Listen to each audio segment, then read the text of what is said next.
எல்லாருக்கும் வணக்கம். இன்றைக்கி என்ன பார்க்க போகிறோம் அப்படின்னா, இன்றைக்கி வந்து ஒரு உசிலி உப்புமா தான் பண்ண போகிறோம். ஒரு சில பேருக்கு தெரிஞ்சிருக்கும், ஒரு சில பேருக்கு தெரியாமல் கூட இருக்கும். உசிலி உப்புமா எல்லோரும் பண்ணுறது தான் யூஸ்வலாக. இருந்தாலும் பிகினர்ஸ்க்கு இந்த வீடியோ ரொம்பவே யூஸ்ஃபுல்லாக இருக்கும். நான் வந்து ஒரு 100 கிராம் அளவுக்கு, அதாவது ஒரு 200 கிராம் பிடிக்கிற டம்ளர்னு வச்சுக்கோங்களேன். இதில் வந்து ஒரு பாதி அளவுக்கு, முக்காலுக்கு கொஞ்சம் குறைவாக வந்து ஒரு 100 கிராம் அளவுக்கு பைத்தம்பருப்பை நான் வந்து எடுத்து வறுத்துட்டு வச்சுருக்கேன். இந்த பைத்தம்பருப்பு ஏற்கனவே வந்து இந்த மாதிரி உசிலி பண்ணணும் அப்படிங்கிறதுனால நான் வந்து களைஞ்சி உணர்த்தி வெயிலில் காய வச்சு எடுத்து வச்சுருக்கேன். அதனால் நம்ம வறுத்ததுக்கப்புறம் களையணும் அப்படிங்கிறது இல்லை. அதனால் இந்த மாதிரி உசிலி பண்ணுறதுக்காக அரிசி பருப்பு இதெல்லாம் களைஞ்சி உணர்த்தி காய வச்சு எடுத்து வச்சுருவோம். அதே மாதிரி அரிசியும் வந்து பார்த்திங்கன்னா களைஞ்சி உணர்த்தி காய வச்சு எடுத்து வச்ச அரிசி. அதனால் இப்போது இந்த அரிசி வந்து எந்த டம்ளரில் அரை டம்ளர் அளவுக்கு பருப்பு போட்டுருக்கோமோ பைத்தம்பருப்பு, அதே டம்ளரால் 1 டம்ளர் அளவுக்கு இப்போ வந்து அரிசியை வறுத்துட்டுருக்கோம். இந்த அரிசியை வந்து ஒரு கோல்டன் ப்ரௌன் மாதிரி வறுத்துக்கலாம். இன்னும் கொஞ்சம் வந்து அரிசி வறுப்படணும். ரொம்ப வெள்ளையாக இருந்தது அப்படின்னா ஒரு மாதிரி அந்த வறுத்த வாசனை வராது. அதனால் முடிஞ்ச வரைக்கும் அரிசியை வந்து நம்ம டைம் கிடைக்கும்போது களைஞ்சி உணர்த்தி காய வச்சு எடுத்து வச்சுட்டு அதுக்கப்புறமா வறுத்துக்கலாம். வறுத்ததுக்கப்புறம் நிறைய பேர் வந்து அரிசியை களைஞ்சிட்டு போட்டுப்பா. அந்த மாதிரி பண்ணலாம். ஆனால் வறுத்ததுக்கப்புறம் அரிசியை களையிற போது அந்த வறுத்த வாசனை அவ்வளோ இருக்காது, போயிடும். அதனால் முன்னாடியே நம்ம களைஞ்சி உணர்த்தி காய வச்சு எடுத்து வச்சிட்டோன்னா வறுத்த உடனே அப்படியே டேரெக்டாக ஜலம் விட்டு நம்ம பண்ணுறதுக்கு ரொம்ப சௌகரியமாக இருக்கும். இப்போ இந்த அரிசியும் வந்து ஒரு கோல்டன் ப்ரௌன் வர்ற மாதிரி நம்ம வந்து நல்லா வறுத்துக்கலாம். இப்போது இந்த அளவுக்கு நம்ம வந்து அரிசியை நல்லா ஒரு கோல்டன் ப்ரௌன் வர்ற மாதிரி வறுத்துட்டோம். இப்போ வந்து ஸ்டவ் வந்து ஆஃப் பண்ணிக்கலாம். இதையும் வந்து அந்த பாத்திரத்துக்கே மாற்றிடுவோம். ரொம்ப வந்து கருப்பாக தீஞ்சு போன மாதிரி வறுக்கக்கூடாது. கரெக்டான பக்குவத்துக்கு இருந்தால் தான் வாசனையாக ரொம்ப நல்லாயிருக்கும். இதையும் வந்து இந்த அரிசி பருப்பு ரெண்டையும் ஒன்றா சேர்த்துடலாம். இப்போ இதுக்கு தேவையான பொருட்கள் என்னெல்லாம் தாளித்து கொட்ட போகிறோம் அப்படின்னு பார்க்கலாம். இந்த மாதிரி அரிசி பருப்பு ரெண்டுமே வந்து நல்லா மிக்ஸ் பண்ணிக்கலாம்.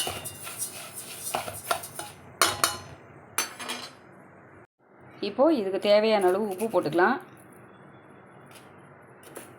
1.5 டம்ளர் எடுத்துட்டுருக்கோம். 1/2 டம்ளர் பருப்பும் 1/2 டம்ளர் அரிசி, 1 டம்ளர் அரிசியும் எடுத்துட்டுருக்கோம். 1/2 டம்ளர் பருப்பு 1 டம்ளர் அரிசி எடுத்துட்டுருக்கோம். இதுக்கு வந்து ஒரு 1.25 ஸ்பூன் அளவுக்கு நம்ம வந்து உப்பு சேர்த்துட்டுருக்கோம். இப்போது நான் டோட்டலாக வந்து 1.5 டம்ளர் எடுத்துட்டுருக்கேன் இல்லையா. நம்ம சாதத்துக்கு எவ்வளோ தண்ணி வைப்போமோ அந்த திட்டத்துக்கு நம்ம வந்து எடுத்துக்கலாம். கொஞ்சம் உதிராக இருந்தால் நல்லாயிருக்கும். அதனால் இதுக்கு வந்து இந்த 1.5 டம்ளருக்கு வந்து ஒரு 4 டம்ளர் அளவுக்கு நம்ம ஜலம் விட்டுக்கலாம். ஏற்கனவே அரிசி பருப்பெல்லாம் களைஞ்சி உணர்த்தி காய வச்சதுனால நம்ம வந்து திரும்பவும் களையணும் அப்படின்றது அவசியம் இல்லை. இப்போ 2 டம்ளர் விட்டுருக்கேன்.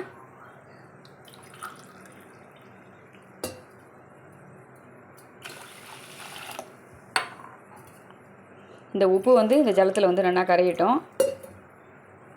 இப்போ வந்து ஒரு 4.5 டம்ளர் கிட்ட ஜலம் விட்டுருக்கேன். இப்போ வந்து நம்ம தாளித்து கொட்டிக்கலாம். அடுத்தது வந்து நம்ம தாளித்து கொட்டிக்க போகிறோம். அடுப்பில் வந்து ஒரு பாண்டி வச்சுருக்கேன்.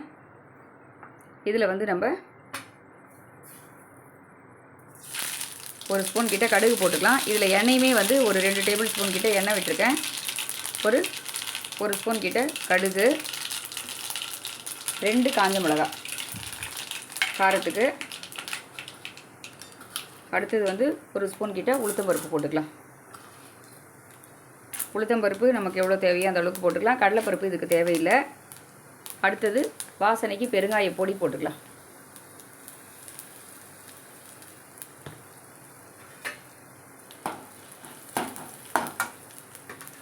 அடுத்தது இந்த எண்ணெயிலே வந்து கருவேப்பிலையை போட்டுக்கலாம். அடுத்தது தேங்காய் பூ திருவி வச்சுருக்கோம். நல்லா ஒரு மூடி அளவுக்கு தேங்காய் பூ போட்டுக்கலாம்.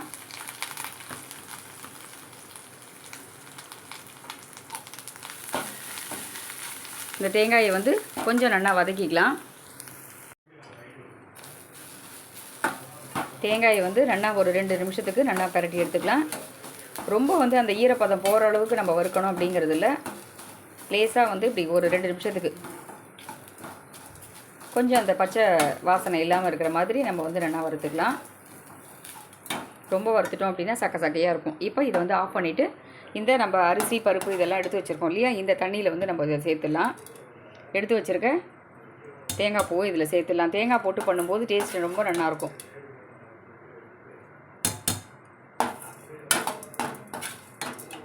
இப்போ இது எல்லாத்தையுமே நம்ம வந்து இதில் போட்டுடலாம். இப்போ இந்த தேங்காய் பூவை சேர்த்துட்டு இதை நல்லா வந்து இந்த உப்பு எல்லாம் கரையிற மாதிரி நல்லா வந்து சேர்த்து மிக்ஸ் பண்ணிக்கலாம். இப்போ இதை வந்து நம்ம என்ன பண்ண போகிறோம் அப்படின்னா, அடுப்பில் வந்து ஒரு குக்கர் வச்சுருக்கேன். இதில் வந்து நம்ம ஜலம் விட்டு வச்சுருக்கோம். இதில் வந்து நம்ம இப்படியே வச்சுட்டு குக்கரை வந்து மூடிட்டு நல்லா வந்து ஒரு 3 இல்லை 4 விசில் விட்டுக்கலாம். இப்போது குக்கரை வந்து மூடி போட்டு மூடிட்டோம். கொஞ்சம் ஸ்டீம் வந்ததுக்கப்புறம் நம்ம வெயிட் போட்டுட்டு 4 விசில் விட்டு எடுத்துகிட்டு நம்ம எப்படி இருக்குது அப்படின்னு பார்க்கலாம். இப்போ நமக்கு ரொம்பவே அருமையான உசிலி வந்து ரெடி ஆகிடுது பாருங்கள். கரெக்டாக 4 விசில் விட்டோடனே ரொம்ப சூப்பராக ரெடி ஆகிடுது. இது அப்படியே வந்து கீழே மேலே எல்லாமே வந்து நல்லா ஜென்டிலாக வந்து நம்ம கலந்து விட்டுக்கலாம். இதை இந்த மாதிரி கலர்றதை விட கரண்டி காம்பால் கலர்னா கூட ரொம்ப நல்லாயிருக்கும். அப்படியே ஃபுல்லாக வந்து மிக்ஸ் பண்ணிட்டோன்னா இந்த மிளகாய், கருவேப்பிலை, தேங்காய் எல்லாமே சேர்ந்து நல்லா வந்து மிக்ஸ் ஆகிடும். அப்படியே பொறுமையாக நம்ம வந்து ஜென்டிலாக கலந்து விட்டுக்கணும். ஒரு 5 விசில் அந்த மாதிரி விட்டிங்க அப்படின்னா அது வந்து கொஞ்சம் குழைவாக இருக்கும். அது வந்து கொஞ்சம் வயசானவங்க சாப்பிட்றதுக்கு சரியாக இருக்கும். நம்ம நார்மலாக பண்ணும்போது ரொம்பவே உதிரியாக இருக்கும். பார்க்கும்போதே உங்களுக்கு தெரியும், ரொம்பவே அருமையாக இருக்குது. இதுக்கு வந்து மத்தியானம் பண்ணினா சாம்பார் இருக்குது. இல்லை இதுக்கு வந்து ஒரு புளிப்பான ஒரு கொஞ்சம் வெங்காயம் தக்காளி சட்னி அந்த மாதிரி தொட்டுக்கலாம். இல்லை தனிப்பட்ட முறையில் தக்காளி சட்னி அந்த மாதிரி ஏதாவது கொஞ்சம் சைட் டிஷ் வந்து புளிப்பாக இருந்தது அப்படின்னா ரொம்பவே சூப்பராக இருக்கும். சாம்பார் இதுக்கு ரொம்பவே நல்லாயிருக்கும். இன்றைக்கி மத்தியானம் பண்ண சாம்பார் இருக்குது, அதனால் அதுதான் தொட்டுக்க போகிறோம். நீங்களும் இந்த மாதிரி மெத்தடில் வந்து உசிலி எப்படி பண்ணுறது அப்படிங்கிறத ட்ரை பண்ணி பாருங்கள். நிறைய பேருக்கு தெரிஞ்சிருக்கும். பிக்னஸ்க்கு இது ரொம்பவே யூஸ்ஃபுல்லாக இருக்கும். டக்குன்னு பண்ணிடலாம், ரொம்பவே ஈஸியாக பண்ணிடலாம்.